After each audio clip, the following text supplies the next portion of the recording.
The full moon is not the new moon. I'm doing this video because it was brought to my attention that some Israelites are teaching that the full moon is the new moon. Now, this is important because our feast days are determined by the moon. So we have to know what the new moon is in order for us to keep our feast days correctly. This is not going to be a long video because it's very easy to prove that the full moon is not the new moon. So let's start at Psalms 81:3. It says, "Blow up the trumpet in the new moon, in the time appointed on our solemn feast day." Now, when we look at this verse in the English, we don't see the fullness of what it's actually saying. Here you see the verse broken down in English and Hebrew. Notice that the words time appointed is translated from the Hebrew word kasa'ah. Now, when we click on this word kasa'ah, we see that it's a reference to the full moon. So now we know that the words time appointed in Psalms 81:3 is a reference to the full moon. So let's read the verse again. Psalms 81:3, it says, "Blow up the trumpet in the new moon, in the time appointed, or during the full moon," it says, "on our solemn feast day." So now we have the new moon and the full moon in the same verse. Since the word "and" is not placed in between the words new moon and full moon, many people believe that the new moon in this verse is a reference to the full moon. So they read the verse like this: "Blow up the trumpet in the new moon, in the full moon, on our solemn feast day." Again, they believe that the new moon is actually a reference to the full moon. However, we're going to see that that is not the case. I'm going to show you that the words new moon in this verse should be translated new month. And that makes a big difference, but I'll get to that in a second. One thing we know for sure is that this verse is talking about the full moon. We were told to blow a trumpet on this particular full moon. Verse 4, it says, "For this was a statute for Israel, and a law of the Most High of Jacob." So the Most High gave us a law to do this. Now, when did he tell us to do this? Watch this, verse 5. "This he ordained in Joseph for a testimony," here it is, "when he," Israel, "went out through the land of Egypt, where I heard a language that I understood not." So this is talking about the Egyptian captivity when the Most High delivered us out of Egypt. Verse 6, it says, "I removed his shoulder from the burden, his hands were delivered from the pots." Now, when did the Most High remove the burden from Israel's shoulders?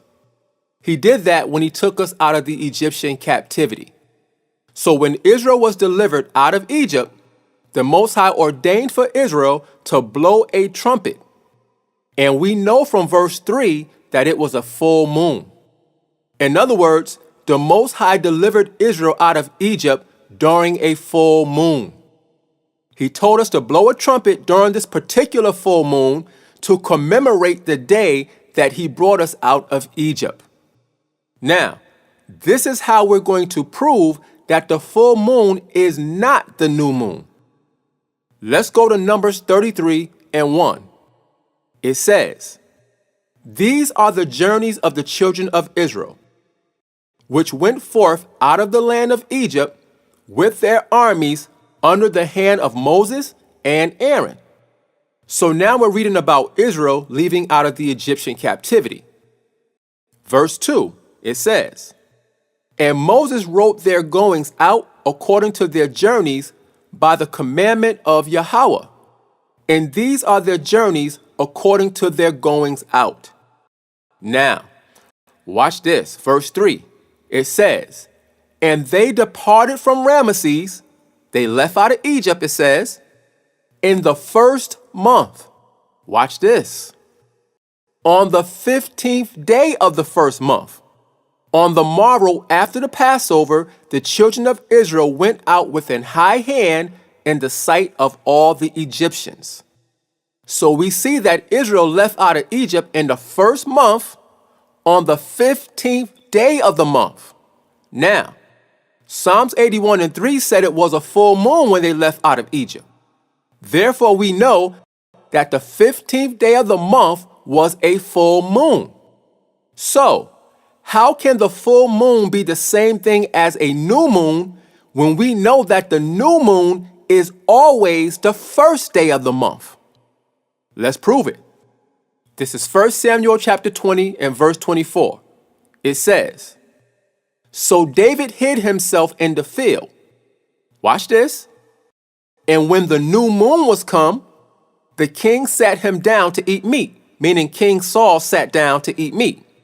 Verse 25, it says, "And the king sat upon his seat as at other times, even upon a seat by the wall. And Jonathan arose, and Abner sat by Saul's side, and David's place was empty." Verse 26, "Nevertheless, Saul spake not anything that day, for he thought something have befallen him. He is not clean. Surely he is not clean." So David didn't show up to eat on New Moon Day. Now watch this, verse 27. "And it came to pass on the morrow," this is the day after New Moon Day, it says, "which was the second day of the month, that David's place was empty." So here we see that the day after New Moon Day was the second day of the month, which means that New Moon Day was the first day of the month. New Moon Day is always day one of a biblical month, but the full moon is the 15th day of the month. Israel left out of Egypt during a full moon on the 15th day. That proves that the full moon and the new moon are not the same thing. It's impossible. Let's go back to Numbers 33:3 and read it again. It says, "And they," Israel, "departed from Ramesses," they left out of Egypt, it says, "in the first month," here it is, "on the 15th day of the first month." Watch this. "On the morrow after the Passover, the children of Israel went out with an high hand in the sight of all the Egyptians." So we see that we left Egypt on the 15th day of the month on the morrow after the Passover. We know that the 15th day of the month on the morrow after the Passover is the Feast of Unleavened Bread. Let's prove it. This is Leviticus 23:5. It says, "In the 14th day of the first month," this is the same month we left out of Egypt, the first month, it says, "at even," or evening, "is Yahweh's Passover." Watch this, verse 6. It says, "And on the 15th day of the same month is the Feast of Unleavened Bread unto Yahweh. 7 days ye must eat unleavened bread." This is important because this shows us that Moses wasn't referring to the 15th day of some Egyptian calendar. He was talking about the same 15th day that we're reading about here in Leviticus. So Israel left out of Egypt on the 15th day of the month during the new moon on the Feast of Unleavened Bread. Let's go back to Psalms 81:3. It says, "Blow up the trumpet in the new moon, in the time appointed on our solemn feast day." Now, we just proved that the new moon and the full moon is not the same thing. The new moon is day 1. The full moon is day 15. So why does Psalms 81:3 say, "Blow up the trumpet in the new moon"? Well, as you can see, the words new moon is translated from the Hebrew word Kadash. Let's look it up. When we click on the word Kadash, H2320, we see that it says the new moon. But it also says month, monthly. In other words, the Hebrew word Kadash can refer to a new moon as in new moon day, but it can also refer to a new month.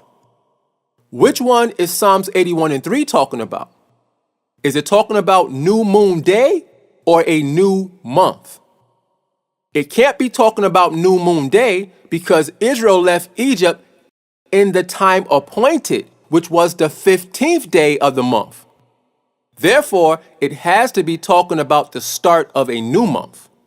In other words, Numbers 33:3 says, we departed out of Egypt in the first month. Remember, new moon in the Hebrew is Kadash, which can also be translated as new month. We came out of Egypt in the first month, which is the newest month in the yearly cycle.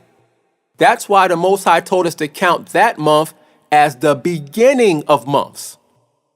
So we blew the trumpet in the new month, meaning the first month during the full moon, to commemorate our deliverance from Egypt. Let's go to Exodus 12:1. It says, And Yahweh spake unto Moses and Aaron in the land of Egypt, saying, watch this, verse 2, This month shall be unto you the beginning of months. See that? The newest month. It says, It shall be the first month of the year to you. Again, it was the first month, the newest month of a yearly cycle. So Psalms 81:3 says, blow up the trumpet in the new moon. But when you break it down in Hebrew, according to the context, it says, blow up the trumpet in the new month, the first month, in the time appointed during the full moon on our solemn feast day. You see? The English words moon and month are the same Hebrew word Kadash. So we have to use the context of the verse to establish which one to use. The words new moon do not fit contextually in Psalms 81:3 because the verse is focusing on the full moon, which we proved is the 15th of the month. So the Most High told us to blow a trumpet in the first month during the full moon. And the last part says, on our solemn feast day. Now, what feast day is this talking about? It's talking about the Feast of Unleavened Bread, because that's the day that we left out of Egypt. The first month on the 15th day on the morrow after the Passover. Again, notice it says on our solemn feast day. See, trumpets wasn't only blown during the first day of the month. Trumpets were blown for many reasons, including our solemn feast days. Let's go to Numbers 10:10. It says, also in the day of your gladness, watch this, and in your solemn days, see that? Solemn days, it says, and in the beginnings of your months, here it is, ye shall blow with the trumpets over your burnt offerings and over the sacrifices of your peace offerings, that they may be to you for a memorial before your God. I am Yahweh, your God. That's why the Most High told us to blow the trumpet in the first month, during the full moon, during the Feast of Unleavened Bread, on the 15th day of the month. Because trumpets were blown on our solemn feast days also. You see? So there is no way to get around the fact that Moses said Israel left Egypt on the 15th day of the month on the morrow after the Passover. The Most High didn't start the count over from scratch when we left out of Egypt, because if he did, unleavened bread would be the first day of the month. But we know in the law, unleavened bread is still the 15th day of the month. That's the same day that we left out of Egypt, the 15th day of the month, not the first day of the month. So there is no way that the full moon is the same thing as the new moon. It's impossible. Now, let's deal with some of the other verses that people might use. Let's go to Sirach 43:7. This is in the Apocrypha. It says, from the moon is the sign of feast, a light that decreaseth in her perfection.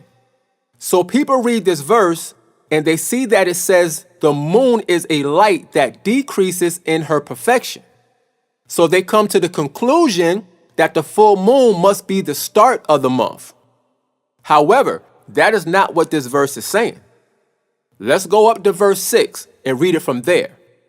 It says, "He made the moon also to serve in her season, for a declaration of times and a sign of the world." So the Most High tells us the purpose of the moon. It declares times as a sign to the world. Verse 7, it says, "From the moon is the sign of feast." So the context of verse 7 is feast days. We determine our feast days from the moon. It says, "A light that decreaseth in her perfection." Now, this doesn't say anything about the order of the moon cycle. That's not what this verse is talking about. All it tells us is that the moon decreases in light from its fullest point. But verse 7 is dealing with feast days, not the cycle of the moon. Now, the next verse actually does break down the cycle of the moon. Watch. Verse 8, it says, "The month is called after her name." Notice that the context of verse 8 is the month, not the feast days. It says the month is called after her name. So this verse is talking about the cycle of the moon during the month. It says, "Increasing wonderfully in her changing," meaning the moon increases its light as the month progresses. It starts with a sliver, which is day 1, and it increases to a full moon, day 15, which is the middle of the month, as we read in Psalms 81 and 3. And then it starts to decrease its light to let you know that the month is coming to an end. It says, "Being an instrument of the armies above, shining in the firmament of heaven." So Sirach 43 and 7 does not prove that the full moon is the beginning of the month, because that verse is dealing with feast days. Verse 8 is dealing with the cycle of the moon during a month. You see, these verses have to be rightly divided line upon line to see the different categories of discussion per verse. Now, we know what a full moon looks like without a doubt. The whole moon is lit up. But is there any way that we can figure out what a new moon looks like? Yes. See, Hebrew words have meanings. Don't be afraid to look up words. That's not a bad thing. That's a good thing.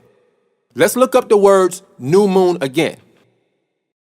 So again, this is the Hebrew word kadash, and it says the new moon, month, monthly. Now, where does the Hebrew word kadash come from? Let's go to the root word etymology. So we see that the word kadash comes from H2318. Let's see what it says. This is H2318, and when you go down to the outline of biblical usage, it says to be new, renew, repair. So this is referring to something that is being renewed or repaired. But watch this. When you go down to the definition given, it says to be new, causatively, here it is, to rebuild, renew, repair. So the root meaning of the word kadash is to rebuild. Now, you don't rebuild something when it's fully constructed. You rebuild when something was there and it's not there anymore. That is what the new moon is. It's the first stage in the rebuilding towards the full moon. Therefore, the new moon cannot be the same thing as the full moon because the full moon is completely built. The new moon is the first time you see it new again after it goes dark. It becomes brand new again. You get the first sliver of light. The new moon is the beginning process of repairing or rebuilding the full moon. It's the first sliver of light that you see.